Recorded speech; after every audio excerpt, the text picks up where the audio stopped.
साथियों नमस्कार। Indian national Lokdal के कार्यकर्ता सम्मेलन में मंडी आदमपुर पहुंचे इनेलो प्रदेश अध्यक्ष नफे सिंह राठी और नफे सिंह राठी ने लगाए भारतीय जनता पार्टी पर। और आप सब साथियों की तरफ से हम आदरणीय चौधरी अभय सिंह चौटाला जी का धन्यवाद करते हैं कि जो पीछे हमारी जीत जो मीटिंग थी तब 90 के 90 विधानसभा क्षेत्र में जिस तरीके से प्रभारी बनाए थे, तो आपको इस बात की खुशी होनी चाहिए कि उस 90 की अगर हम बात करें तो सबसे ज्यादा मजबूत अगर कोई प्रभारी है तो आपके नफे सिंह राठी आप लोग हैं।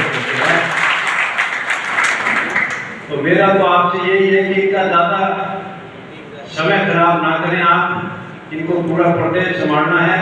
ये आज आपकी जो ड्यूटी लगा करके जाए, नफे सिंह जी को दोबारा उसके लिए आना ना पड़े और जो डेट ये दे करके जाए, जो काम सौंप के जाए, आगे जब भी कहीं नफे सिंह की मीटिंग हो तो हमें ये कहने का खुद करके नफे सिंह जी का है कि सबसे पहले अगर किसी ने काम किया है तो वो आदमपुर हल्के के लोगों ने किया। अब आगे से नफे सिंह जी राठी जो हमारे हल्का आदमपुर में पधारे हैं, उसके लिए हमारे हल्का प्रधान सुजीत कड़वासरा जी, मदन लाडवी जी और हमारे युवा प्रधान वजीर जानी और शोक यादव, उनको यहाँ पहुँचने से पहले उनको मान सम्मानित करेंगे और उसके बाद उनसे अनुरोध करूँगा कि वो खुल करके आपसे चर्चा करें। श्री आदरणीय नफे सिंह राठी। इस सरकार ने वायदे तो नहीं किए, लेकिन किसी वायदे पर खरी उतरी नहीं है सरकार। आज हर आदमी परेशान है सरकार, विशेष तौर पर नौजवान। मैं क्योंकि चौधरी ओम प्रकाश चौटाला जी की सरकार आपने देखी, चौधरी देवलाल जी की सरकार देखी।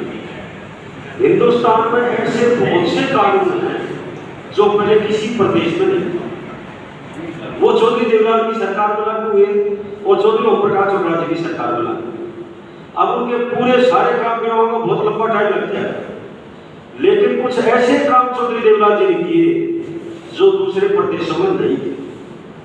जैसे पेंशन की बात बताई, आज 100 रुपए की कीमत नहीं, लेकिन साथियों जिस टाइम पर चौधरी देवलाल ने 100 रुपए पेंशन की घोषणा की, उस टाइम पर 100 रुपए की कीमत थी। हम दिल्ली के साथ रखते, दिल्ली के साथ लगता लगा है हमारा वादा बैठे, ये जितने किसान बैठे थे टीकरी में नहीं बैठे, ये दिल्ली की सेवा में नहीं बैठे, ये सारे के सारे भादरगढ़ में बैठे। साथियों, जब चौधरी देवलाल ने 100 रुपए पेंशन की घोषणा की थी, उस टाइम पर भादरगढ़ में 50 रुपए गज की जमीन थी, जहां 50,000 रुपए गज, हिसाब लगाओ, 50 रुपए गज, जहां 50,000 रुपए गज। अगर 50 रुपए गज की जमीन थी तो वहां 2 गज जमीन तो आती 100 रुपए की, और आज 1 लाख रुपए की। मैं तुलना करता हूँ 100 रुपए की, 100 रुपए की तुलना 1 लाख से इसलिए करता हूँ साथियों कि चौधरी देवलाल जी ने जो नीति बनाई थी, वो नीति किसी की भी सरकार आ जाओ, वो पेंशन घट नहीं सकती, बढ़ेगी चाहे किसी भी सरकार। चौधरी ओम प्रकाश चौटाला जी ने घोषणा की थी पिछले इलेक्शन में कि हमारी सरकार आई तो हमें 5100 रुपए पेंशन देंगे, लेकिन किन लोगों ने, स्वार्थी लोगों ने पार्टी को तोड़ने का काम किया। उन्होंने वादा किया था, वादा पूरा तो नहीं हुआ। उन्होंने ये भी वादा किया था 75% आरक्षण देंगे, कहाँ मिला आरक्षण? आज अखबार में मैंने खबर पढ़ी, दैनिक जागरण में चंडीगढ़ से खबर लगी, बहुत बड़ी खबर लगी, मैंने वो खबर पढ़ी। उसमें सरकार ने पिछले विधानसभा का जो अधिवेशन था, उसमें 75% युवाओं को आरक्षण देने का कानून लागू कर दिया। कहा? प्राइवेट कंपनियों में 75% आरक्षण हरियाणा के नौजवानों को दिया जाएगा, ये कानून बना दिया और राज्य महामहिम राज्यपाल ने मंजूरी दे दी।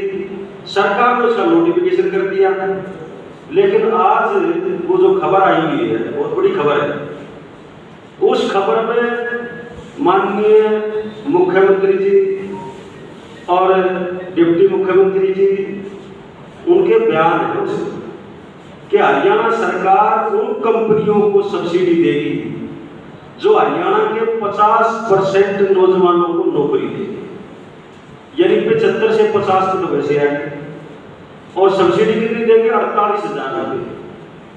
हरियाणा सरकार सब्सिडी देगी जब वो नौकरी देगी। 48,000 रुपये एक नौजवान के ऊपर सब्सिडी हरियाणा सरकार देगी, और नौकरी अभी लगनी शुरू ना हुई। तो ये इस किस्म के जो कानून लोगों को बरकरार जो काम किए गए, जिसकी वजह से हमारा नौजवान विचलित हो गया। आज वो लोग जो दूसरी पार्टियों में चले गए, पार्टी छोड़ करके, वो ज्यादा हताश है, निराश है, उदास है। मैं आपसे गुजारिश करूंगा कि आप उन लोगों से संपर्क स्थापित करें। साथियों, वो लोग हमारे किसी वजह से बरगलाए गए, बहकाई आ गए, दबाव आ गए, लेकिन अगर हम उनसे दूरी बरकरार रखेंगे तो फिर पार्टी का संगठन मजबूत कैसे होगा? इसलिए हमारा ये फर्ज है कि हम उनसे संपर्क स्थापित करें। ताना कसी करने की बजाय उनसे ये कहें कि चलो छोड़ो, पिछली बात को मिट्टी गिरो, ये आपका घर है, आप घर वापसी करो। चौधरी ओम प्रकाश चौधरा के हाथ मजबूत करो, चौधरी कसी चौधरा जी के हाथ मजबूत करो। आप ये प्रयास करोगे तो ज्यादा से ज्यादा लोग आपकी पार्टी में शामिल होंगे और प्रजातंत्र में सिरों की गिरती। श्रीमती सोनिया गांधी के भाई उसके भतीजे वोट डालने नहीं आएंगे, वो तो इटली की रहने वाली है। ये हमारे भाई भतीजे, हमारे बुजुर्ग मान लेंगे तब बात करेंगे। इसलिए आप उनको बना करके पार्टी में लेने के प्रयास करो। एक नियम बना हुआ कि मेरे पार्टी के लिए 2 घंटे 3 घंटे काम करना है, मैंने पार्टी लोगों से संपर्क स्थापित करना है। एक नियम बना के आप चलोगे, ध्येय को लेकर के चलोगे तो वो ध्येय आपका जरूर कामयाब होगा। और जो आप पिछले 20 सालों से 2005 के बाद 2005 में शुरू में इलेक्शन हो गया था, अब ये अगर टर्म पूरा हो गया तो हमारी पार्टी को सत्ता से बाहर हुई 20 साल हो गए। साथियों, जो बच्चा उस टाइम पे 5-6 साल का था वो ओवर एज हो जाएगा। आप सभी चाहते हो कि सरकार बने, चाहते हो ना? तो फिर काम करो, काम करना पड़ेगा। मैं स्वामी विवेकानंद से किसी ने पूछा था, स्वामी विवेकानंद से किसी ने पूछा कि तरक्की का रहस्य क्या है, तो उन्होंने कहा काम करो और काम करो और ज्यादा काम करो। तो तरक्की अगर आप पार्टी की चाहते हो, अपनी तरक्की चाहते हो, तो साथियों काम करना चाहिए, करना पड़ेगा।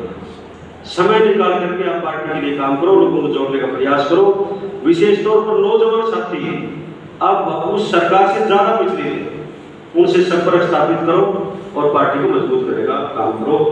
ये इस किस्म की अनेक, अब जैसे बेरोजगारी वाली बात आ जाए, 30% से भी ज्यादा बेरोजगारी हरियाणा में है। मुख्यमंत्री जी कल क्या नहीं करते हैं, मुख्यमंत्री को नॉलेज नहीं है, ये हमारे लोग तरकारी है, इसको नॉलेज नहीं है। अगर मेंबर पंचायत का चुनाव लड़ गया, नगर परिषद पालिका का चुनाव लड़ गया, ये तो दिल्ली के भागा छीट का टूट गया, दलियाना दिया करता मोदी का। मोदी साहब यहाँ विचार थे, हरियाणा के प्रभारी थे, और यो इनका ऑफिस होया करता लो तक रेलवे रोड पर चौबाई होया करता रंडे से तो ये तो दलिया खिचड़ी बनाकर मुख्यमंत्री बन गया, जिसने नॉलेज बड़े बेचारे थे। तो यो तो सबसे फेलियर मुख्यमंत्री है। पिछले साल जब रिपोर्ट आई पूरे हिंदुस्तान की, तो यो पहले नंबर पर था, जो सबसे कमजोर और सबसे नाकारा मुख्यमंत्री साबित हुआ। और अब की बार जो रिपोर्ट आई उसमें जो सेकंड नंबर पर था, पहले नंबर पर कौन था? हिमाचल का। अब हिमाचल का जो बदल दिया, वो तो जो पहले नंबर वाला था वो बदल गया, ये पहले नंबर पर फिर गिरा गया। इसे बदलते हैं क्यों? दिल्ली के बादशाहों को सीधे पैसे जाते हैं। ताज्जुब होगा सुन करके कि मुख्यमंत्री जी खुद अधिकारियों को आदेश देते हैं कि सीएलओ अगर करनी है तो उनको कह दो उतने पैसे वहां चला दो। ये इस किस्म के जो काम हो रहे हैं, कोई भी काम अगर पैसे सरकार नहीं होता, बहुत बुरी हालत कर दी इस प्रदेश की। और इतना भ्रष्ट शासन आज तक आया नहीं। ये इस किस्म के केवल जाट लोग जाट की भावना पैदा करके, हिंदू मुस्लिम को लड़ा करके, फूट डाल करके, ये इस किस्म का राज ये सरकार करती है। अयोध्या की बात आपने पढ़ा होगा अखबारों में, बहुत बड़ी खबर आई थी अयोध्या की। कि अयोध्या राम मंदिर के लिए एक जमीन खरीदी गई। एक जमीन खरीदी गई 18 मार्च 2021 को, और वो जमीन खरीदी 2 करोड़ रुपए की रजिस्ट्री हुई, और उसी जमीन की रजिस्ट्री 10 मिनट के बाद हुई 18.5 करोड़ की। ये तो प्रूफ है जिसको सरकार झुकना नहीं सकती। बीजेपी वाले कोई इसके खिलाफ बयान नहीं दे सकते, क्योंकि डॉक्यूमेंट्री प्रूफ है, रजिस्टर्ड है। वही जमीन जो 2 करोड़ रुपए की खरीदी गई, एक आदमी ने दूसरे आदमी के नाम करा दी, और उस दूसरे आदमी ने राम मंदिर ट्रस्ट के नाम करा दी। 10 मिनट के बाद खरीदी गई 2 करोड़ की, और राम मंदिर ट्रस्ट के नाम करवाई गई 18.5 करोड़। ये तो डॉक्यूमेंट्री प्रूफ है, पक्के के जो दिए हैं वो। और खरीदने में और दोबारा मतलब 2 बार जो रजिस्ट्री हुई है एक दिन में, उन दोनों बार की रजिस्ट्री में वो लोग शामिल हैं जो अयोध्या राम मंदिर ट्रस्ट के पदाधिकारी, जो अयोध्या राम मंदिर ट्रस्ट के पदाधिकारी हैं। चंपत राय मिश्र नाम है का जो महासचिव है उस ट्रस्ट का, और भी पदाधिकारी हैं। और वो पदाधिकारी बनाए किसने? माननीय प्रधानमंत्री जी ने। और जब आरएसएस वालों ने ये कहा कि इनको हटाओ, तो फिर बीजेपी इस बात से इनकार करती है कि अगर अब हम हटाएंगे तो फिर पार्टी की बदनामी हो, सरकार की बदनामी हो। साथियों, ये इस किस्म के लोग हैं जो राम मंदिर को भी नहीं बख्शते, जो गाय के नाम पर राजनीति करते हैं। चौधरी देवलाल कहा करते हैं, भले गाय के नाम पर राजनीति करते हैं, इनका तो बच्चिया की पूछ भी ना पावा, इधर कुत्ते पाए हैं। ये लोगों को भरमाते हैं, लोगों को भड़काते हैं, बहकाते हैं। इसलिए इनकी बहकाई में आने की जरूरत नहीं है। पूरा देश जाग गया।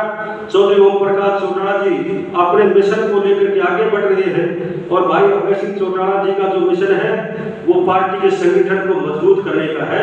हम सब ने उस मिशन को कामयाब करना है। केवल एक आदमी से कुछ काम नहीं होने वाला, हम सभी लगेंगे तो ये काम होगा, और बाकी इंडियन नेशनल पार्टी की सरकार।